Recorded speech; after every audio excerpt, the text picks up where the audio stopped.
He believed he had married the perfect woman, but one freezing morning revealed a truth so shocking it shattered everything he thought he knew, and the world around them couldn't handle it either. Jonathan's life had always been a series of carefully measured steps, board meetings, charity galas, and dinners where every smile was practiced and every word polished. Wealth had given him comfort, but it had also built walls between him and anyone who might expose the raw, unfiltered parts of life. When he married Lily, it felt like the final piece of a puzzle he hadn't known was incomplete. She was beautiful, graceful, and attentive, always smiling in the way that made him feel he had been chosen by luck itself. Yet, as the honeymoon phase faded and the first months of their life together passed, subtle things began to unsettle him. Lily's smiles sometimes faltered when she thought he wasn't looking. She took long walks alone at odd hours, returned with a tired, distracted gaze, and sometimes hummed softly under her breath in a way that hinted at unshared burdens. One freezing morning, Jonathan woke earlier than usual. The sunlight had not yet reached the sprawling estate grounds, and frost clung to the grass in delicate crystals. He thought he would find peace in the quiet, a chance to drink his coffee without the weight of meetings or obligations pressing down. But as he sipped, a sound pulled him toward the backyard, a mixture of giggles and small, distressed cries. Curiosity and unease nudged him forward, each step crunching over the frost-covered gravel. What he saw stopped him cold. There, in a stone basin near the edge of the garden, Lily knelt in the freezing water, her clothes drenched, her hair plastered to her face as she washed two small twins. The children shivered violently, tiny bodies trembling as they tried to stay under the icy stream. Their soft cries echoed through the crisp morning air, carrying a pain that twisted Jonathan's chest. His first reaction was disbelief, then shock, then a rush of anger he couldn't contain. What? What are you doing? His voice cracked, low and hesitant. Lily turned, her face wet and red from the cold. Jonathan, she said softly, almost pleading, don't panic. Please, just listen. Jonathan took a step closer, rage and confusion colliding. This isn't normal. They're freezing. His voice rose slightly, betraying the fear gnawing at him. Why are they in the water? Why are you? They were sick, Lily interrupted, her voice firm now, carrying the weight of a decision made long before he existed in this picture. I had to do this. I couldn't wait for permission. They needed it. Jonathan felt the anger spike again, sharp and hot. Needed it? They're shaking, Lily. Do you know what you're doing to them? To yourself? They're stronger than you think, she said quietly, dipping her hands into the water again, guiding the twins gently. I promise they will be fine. I've done this before. It's the only way to help them. Jonathan's mind spun. How could the woman he married, the woman he trusted completely, be here, drenched and resolute in a ritual so harsh? His heartbeat pounded in his ears as he struggled to reconcile the image before him with every soft, gentle moment they had shared. He wanted to scream, to pull the children out, to demand answers he didn't yet understand.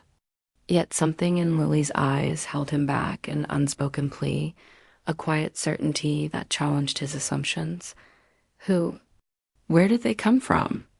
He asked finally, his voice lower, shaking, a mixture of curiosity and fear. They were abandoned, Lily said. Her hands never stopped moving, washing and comforting the twins simultaneously. No one wanted them. No one could take care of them. I had to act, Jonathan. I couldn't just let them suffer. Jonathan took a hesitant step forward, glancing at the children. Their tiny faces were scrunched against the cold, tears streaming, but something in their eyes reflected trust, recognition, and a fragile hope. He swallowed, trying to quell the mixture of emotions rising inside him, anger, Disbelief, fear, but also a strange warmth that tugged at him unexpectedly. "Why didn't you tell me?" he asked, voice hoarse. "I didn't want to scare you," she admitted. "I wasn't sure you would understand. I had to see if I could handle it first, to see if I could give them what they needed without putting anyone else in danger." Jonathan's chest tightened. His life, his carefully curated world, had never prepared him for this, an unexpected responsibility, raw and unfiltered, thrown into the middle of his polished existence. He wanted to shout, to argue, but he could see it in Lily's face, the unwavering love, the fierce determination that demanded understanding rather than judgment. Hours passed.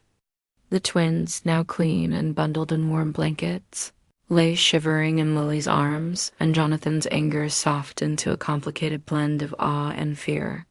He watched as she hummed softly, her voice wrapping the children in a cocoon of warmth, her hands gentle, her eyes steady. "They're okay now," she whispered. "See, they'll be okay." Jonathan nodded slowly, swallowing hard. He didn't fully understand her methods, but he understood the truth beneath them. Lily's heart was vast, capable of unimaginable sacrifices, willing to endure discomfort and judgment for the sake of lives more vulnerable than her own. A part of him recoiled at the shock, the violation of his expectations, but another part, the part that loved her deeply recognized courage where others might see cruelty. "Lily," he started, his voice catching. "I don't know if I can. I don't know if I understand it all yet." "You don't have to understand it all," she replied. "You just have to trust that my intentions are good, that I would never put them or you in real danger. I only want to protect them, to help them grow, to give them a chance at life." Jonathan took a deep breath, letting the cold air and the weight of the morning wash over him. He reached out slowly, taking her hand, feeling her warmth seep into him, grounding him in a reality he had never imagined. "I want to believe you," he said, voice trembling. "I want to help. I don't know how to start." Lily smiled, faint but sincere. "We'll start together, one step at a time."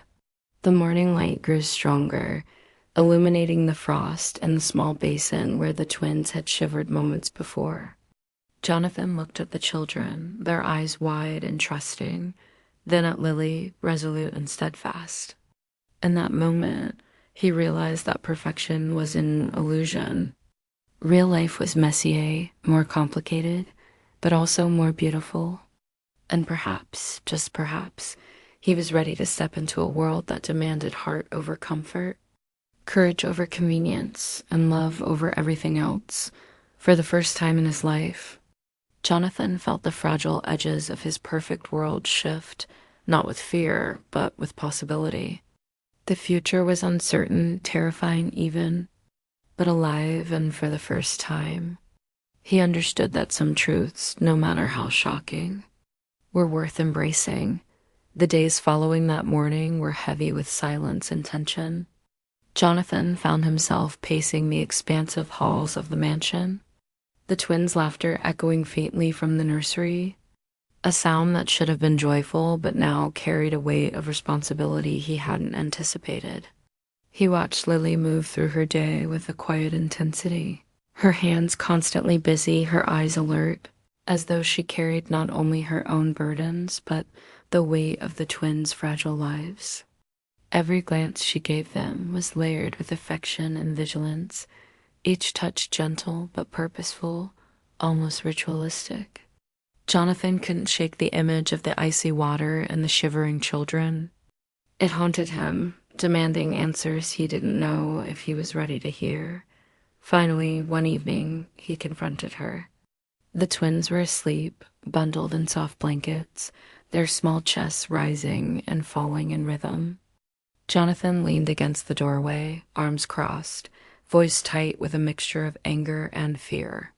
"Lily, I need you to explain, please. Why them? Why the water? Why'd you do that to them?" Lily's shoulders stiffened and she sank into a nearby chair. Her gaze dropped to the floor, then lifted to meet his, steady and unwavering despite the vulnerability in her posture. "They were abandoned, Jonathan," she said softly. "They were left alone in a place that didn't care if they lived or died. Sick, malnourished, scared. I couldn't stand by and wait for someone else to act." Jonathan's chest tightened. "But the water, Lily, they were freezing. You were freezing. That's not normal. That's not safe." She shook her head, her hands folded tightly in her lap. "It's a traditional therapy," she explained, her voice trembling slightly despite her composure. "Passed down in my family. It strengthens the body, builds immunity. It's harsh, yes, but it works. I've used it before. I couldn't let them suffer from neglect any longer. I had to act."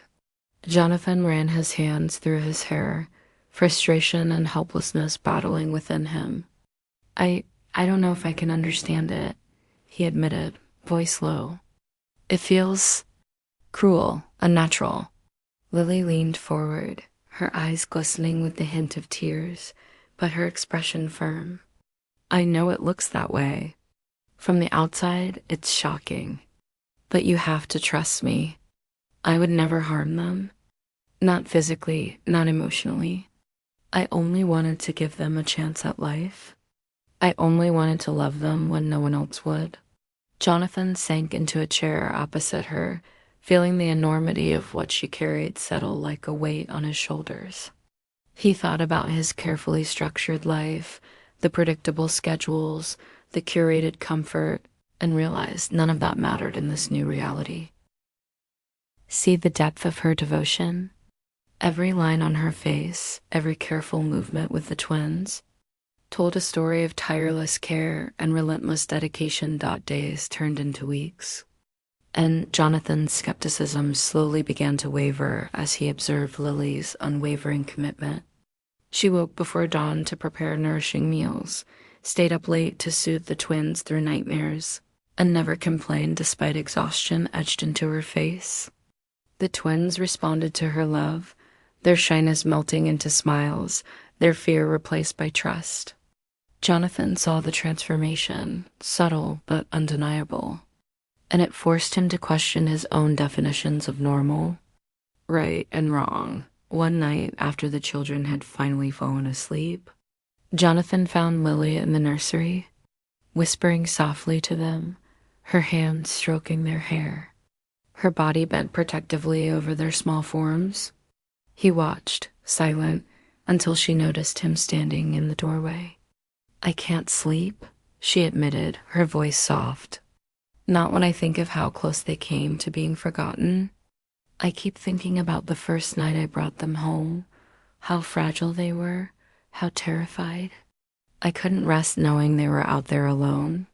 Jonathan stepped closer, his own exhaustion mirrored in his heavy eyes. "And now? Are they safe?" "They are," Lily said, a faint smile breaking through her fatigue. "And they will be. But it's not easy. I've spent every ounce of energy just trying to protect them. I've made mistakes, sure, but I've never stopped fighting for them. And I can't let anyone take that from them. Not even you, if you don't understand yet." Her words struck him harder than he expected. He had never considered that love could be so fierce, so uncompromising, that it demanded endurance and personal discomfort, that it could appear harsh to outsiders while being entirely tender to those it was meant to protect. He realized how shallow his judgments had been, how little he truly knew about sacrifice, resilience, and the courage to face consequences for the sake of others. Over time, Jonathan tried to step into Lily's world, attempting to understand her methods, her fears, and her motivations. He joined her in morning routines, carefully learning the traditions and practices that had once seemed cruel. He witnessed the children's health improve, their confidence grow, their laughter fill the spaces that had once been haunted by fear. And slowly, he began to forgive himself for his initial shock and anger, recognizing that judgment without understanding was easy, that empathy required effort, Yet, even as he adapted, the tension remained. Society, friends, and even distant family questioned the choices Lily had made. Jonathan felt the pressure mounting, torn between defending his wife and shielding his public image. He realized that true understanding required courage, not only in private but in public, the strength to face judgment without faltering, and the ability to stand unwaveringly for what he now knew was right. One quiet evening, he sat beside Lily after the twins had fallen asleep, his hand brushing hers. "I don't think I've ever met anyone as strong as you," he said, voice low. "I can't imagine how much you've carried alone." Lily shook her head, a small smile tugging at her lips. "I didn't carry it alone. You're here now, Jonathan. You're starting to understand. That's what matters." Jonathan nodded slowly, feeling the first true sense of connection since that fateful morning. He understood that their lives had changed forever, that perfection was an illusion, and that the path ahead would be messy, complicated, and often frightening. But he also understood that love, in its purest form, demanded courage, patience, and unwavering commitment. And for the first time, he felt ready to embrace it fully, even if it meant stepping into discomfort, judgment, and uncertainty. In the weeks that followed, Jonathan and Lily became a team, learning together, growing together, and slowly building a fragile but resilient family. He observed her tireless dedication with awe, and though he didn't always understand the methods, he came to understand the heart behind them. The twins thrived under her care, and in turn, Jonathan learned to trust not only Lily but himself. His ability to step beyond fear and expectation to truly stand beside the woman he had married. By the end of the chapter, Jonathan realized that life was no longer about control, appearances, or perfection. It was about courage, sacrifice, and love, the kind that demanded confrontation with uncomfortable truths and unwavering belief in those who dared to protect the vulnerable. And as he watched Lily cradle the twins one quiet evening, he understood that this journey, though painful and challenging, was the most profoundly beautiful path he had ever walked. The first time Jonathan realized the world outside their estate could be as harsh as his own judgments, it was through a small, careless act of a neighbor. A photo had been taken, capturing Lily kneeling in the freezing water with the twins, their tiny bodies shivering. It was posted online, shared widely, and before they could process it, the couple found themselves in the center of a storm they had not anticipated. Social media erupted with outrage. Strangers called Lily reckless, cruel, and heartless. A few voices, barely audible amid the chaos, recognized her bravery, her devotion, but the majority demanded condemnation. Jonathan felt a cold weight settle in his chest. The scrutiny of the world was harsher than he had imagined, more judgmental than he was prepared to bear. The morning after the post went viral, Jonathan confronted Lily again. The twins were asleep, their small forms tucked safely in warm blankets. "Lily, people are saying terrible things," he said, voice low but tense. "The comments, the posts. Everyone thinks you're a monster. How do you handle this?" Lily's expression remained calm, though her eyes reflected fatigue and frustration. "Jonathan, I expected it," she said quietly. "When you do something unconventional, when you make decisions people don't understand, they will judge. It's human nature. But I don't do this for them. I do this for the twins." Jonathan ran a hand over his face. "It doesn't make it easier. I feel responsible. Everyone is looking at me too. They're asking why I let this happen. What if I lose my friends, my business contacts? What if—" His voice trailed off, drowned by the panic rising inside him. "You won't lose me," Lily interrupted softly, stepping closer and placing a hand on his arm. "This isn't about approval or acceptance. It's about doing the right thing, even if it's misunderstood. The twins' safety, their health, their future, that's what matters. Not what strangers think. But Jonathan couldn't shake the gnawing unease. The world was harsh, unforgiving, and he had spent years protecting his reputation, his carefully constructed life. Now that life felt fragile, he remembered the shock he had felt that first morning, seeing Lily in the freezing water. He remembered his anger, his disbelief, and he realized that the world was even less forgiving than he had been, quick to assume cruelty instead of understanding intention. The days that followed were exhausting. Friends called with veiled warnings, business associates questioned his judgment, and distant relatives sent cautious messages, as if testing him to see whether he would break. Even employees whispered doubts, asking if he truly supported Lily or if he would intervene. The weight of public opinion pressed on him like a heavy cloak, and Jonathan felt torn between love, pride, and fear. He watched Lily navigate it all with quiet strength. She ignored the messages, the gossip, the pointed questions from outsiders. She focused solely on the twins, their routines, their happiness. She laughed with them, soothed their tears, and celebrated every small milestone as though the world beyond their walls didn't exist.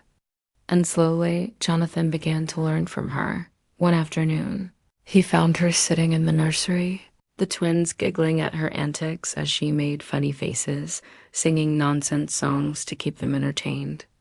Jonathan leaned against the doorway, watching the scene unfold, feeling a pang of guilt for having doubted her methods. He realized that public opinion, while loud and harsh, was often uninformed. The truth, the full, raw, and complicated truth, was never easily visible. "I don't know how you do it," he admitted quietly, stepping closer. "People are calling you cruel, reckless. But I see what you see. I see them trusting you, loving you, thriving because of you. And yet," his voice faltered, "I can't help feeling the pressure, the judgment. It's everywhere." Lily's gaze softened. "That's because the world is afraid of courage," she said. "They confuse love and discipline with cruelty because they cannot see the sacrifices behind the actions. They see only what is easy to criticize, not what is hard to understand. You felt it too, haven't you?" Jonathan nodded slowly, the tension in his shoulders easing slightly. "I have. I thought I understood right and wrong. But watching you, I see that sometimes doing the right thing doesn't feel right to anyone else. It feels impossible." "Yes," Lily said softly. "But impossible isn't the same as wrong. The twins need us to endure what others cannot, to hold steadfast when the world judges unfairly. That is love. That is courage. And that is what we must cling to." Weeks turned into months, and the storm of public judgment began to settle, not because the world understood, but because the evidence of Lily's devotion could not be denied. Photos of the twins smiling, healthy, happy, and thriving, accompanied by careful explanations of her methods, slowly shifted perceptions. Some critics softened, others remained harsh, but Jonathan realized that his concern for public opinion had been misplaced. What mattered was the life they were building together, the trust they had forged, and the love that defined their family. Jonathan also saw a shift within himself. He began participating more, learning the traditions and methods Lily had used, embracing the routines with dedication. He discovered a resilience in himself he hadn't known existed, a willingness to face judgment, uncertainty, and discomfort for the sake of those he loved. Together, he and Lily became an unbreakable team, grounded not in convenience or ease, but in empathy, commitment, and shared courage. One evening, after another long day, Jonathan found himself sitting beside Lily in the nursery, the twins asleep between them. He took her hand gently, squeezing it. "I think I understand now," he said softly. "Not everything, but enough. I understand why you did it, why you endured judgment, why you kept going when it was hard. And I want to stand with you no matter what anyone else thinks. Lily smiled, her eyes reflecting both relief and pride. That's all I need, Jonathan. Just stand with me. That's how we protect them, how we guide them, how we build a home where they can feel safe. Jonathan nodded, feeling the final traces of his earlier fear dissolve. He realized that public judgment was fleeting, often cruel, but true love and courage were enduring. He had learned to embrace discomfort, to prioritize empathy over approval, and to recognize that standing by someone devoted to a greater good was the bravest choice of all. In the weeks that followed, they continued to face occasional criticism, but Jonathan and Lily no longer faltered. The twins flourished, laughter filling the house, the warmth of trust and love radiating in every corner. Jonathan finally understood the depth of sacrifice required to love fully, to act bravely, and to endure judgment without compromise. And as he watched Lily cradle the twins, whispering softly to them, he felt a profound respect and admiration, knowing that together they could weather any storm, challenge any assumption, and build a life defined not by public perception but by truth, courage, and unwavering devotion. The morning air at the orphanage smelled faintly of medicine and damp stone, carrying a chill that penetrated Jonathan's expensive coat. He walked beside Lily, hesitant yet determined to see the truth she had spoken of so often. This was the place where the twins had come from, the place that had shaped them before her hands had rescued them. Jonathan's heart pounded with a mixture of fear, curiosity, and guilt. He had questioned her methods, judged her courage as recklessness, and now, standing before the harsh reality of the children's beginnings, he felt shame for doubting her. Inside, the orphanage was stark. Faded walls, tired furniture, and the faint sound of coughing from a child in the next room painted a bleak picture. He watched as Lily greeted the staff with quiet authority, her eyes scanning the rooms, noting the smallest details, her expression unreadable but purposeful. She led him to a small ward where some of the children had been left to fend for themselves, neglected, ill-fed, and frightened. Jonathan's chest tightened as he took in the scene. He realized that Lily had carried the weight of these children's survival on her shoulders alone, confronting what many had ignored, endured what few would attempt. "This is why I did it," Lily said softly, almost to herself. "I couldn't let them continue like this. I had to give them a chance."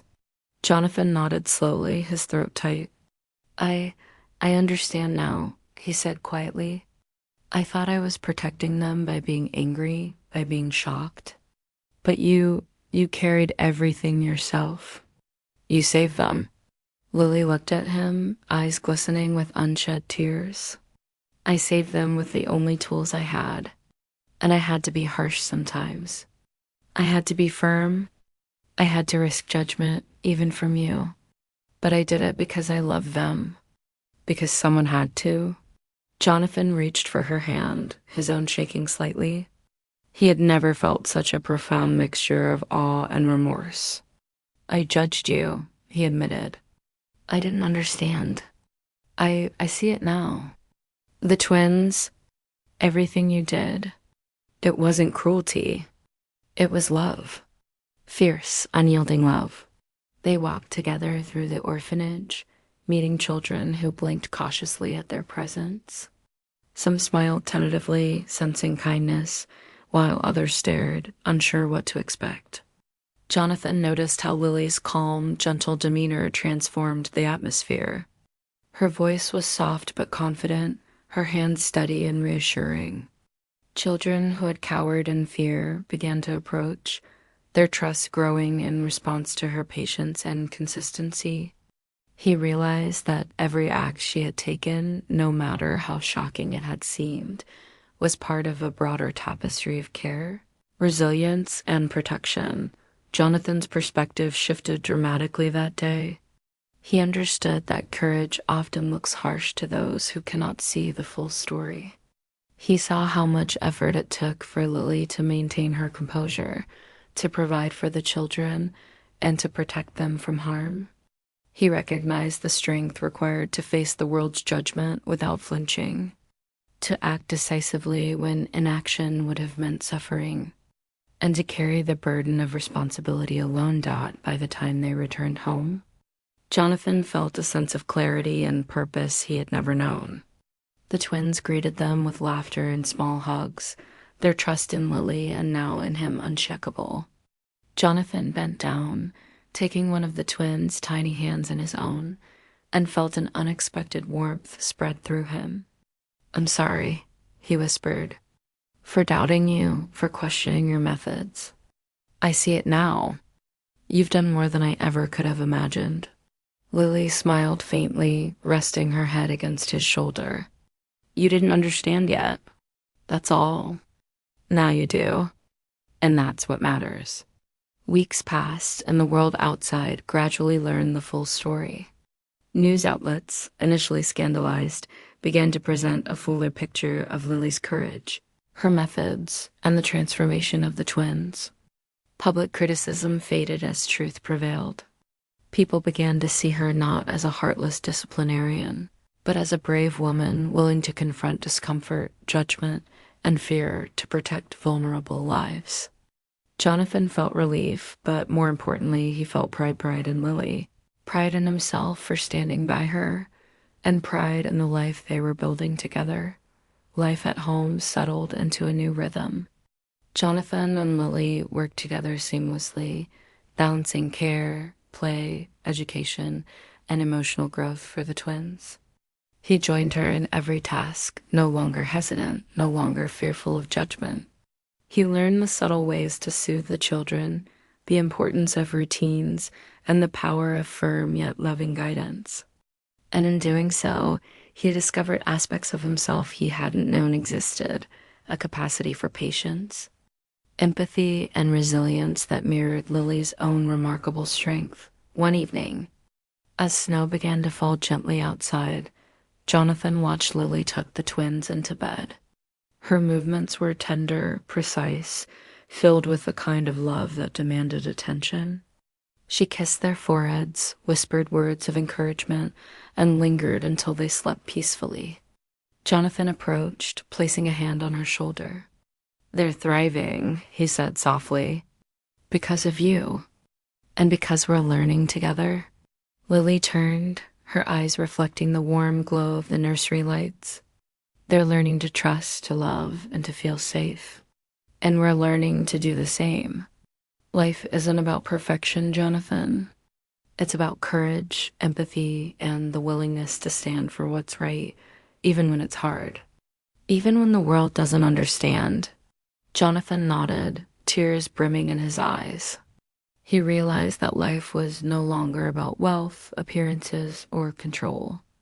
It was about love, sacrifice, and the willingness to embrace the hard truths that defined human experience. He had been shocked, confused, and judgmental, but through this journey he had grown. And he understood now that love, when pure and unyielding, was worth every hardship, every misjudgment, and every fear confronted. Together, they created a home full of laughter, warmth, and resilience. The twins flourished, their personalities emerging brightly, shaped by love, guidance, and courage. Jonathan and Lily's bond deepened, strengthened by trials, truths, and the unspoken knowledge that they had faced judgment, fear, and uncertainty together and emerged stronger. On quiet nights, Jonathan would watch Lily with the twins, her voice soft and steady, her hands gentle yet firm, her heart unwavering. And he understood that the life they had built was not only beautiful but profoundly meaningful.